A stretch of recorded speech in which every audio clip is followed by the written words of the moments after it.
गांव के सुदूर कोने में एक जर्जर झोंपड़ी थी जहां कोई नहीं जाता था। कहते हैं वहां एक बूढ़ा तांत्रिक रहता था और वो जिंदा नहीं पर मरा भी नहीं था। एक दिन शहर का एक लड़का अनिरुद्ध रोमांच के चक्कर में उस झोंपड़ी तक जा पहुंचा। दरवाजा खुद ब खुद चरमराया और खुल गया, जैसे कोई अंदर बुला रहा हो। दीवारों पर उल्टी भाषा में कुछ लिखा था और बीच में रखा था एक लोहे का पुराना पिंजरा। पिंजरे में कुछ था पर दिखता नहीं, पर उसकी सांसें कानों में सुनाई दे रही थीं। एक ठंडी हवा का झोंका आया और पिंजरे के अंदर से किसी औरत की धीमी सी हंसी गूंजने लगी। अनिरुद्ध ने झुंझलाकर पूछा, कौन है?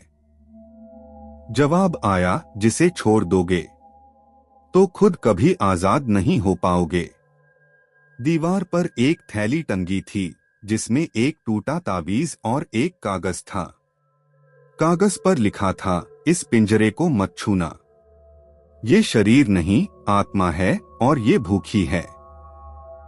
अनिरुद्ध ने डरते हुए पिंजरे के पास हाथ बढ़ाया। तभी एक तेज चीख उसके कानों के पर्दे फाड़ गई और उसने देखा एक औरत की सड़ीली काया पिंजरे में बैठी है।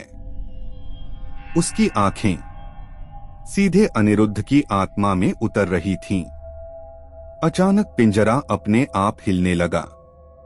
जमीन कांप उठी और हवा में राख के कण उड़ने लगे।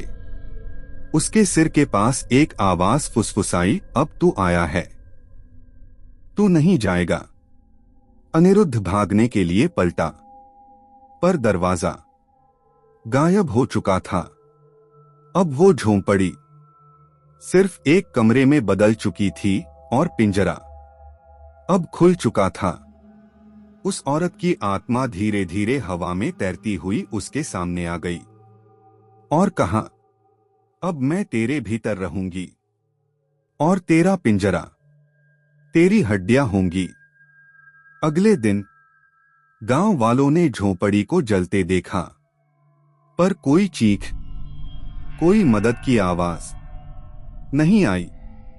बस हवा में अब भी एक औरत की हंसी तैरती है जो अब किसी नए पिंजरे की तलाश में है।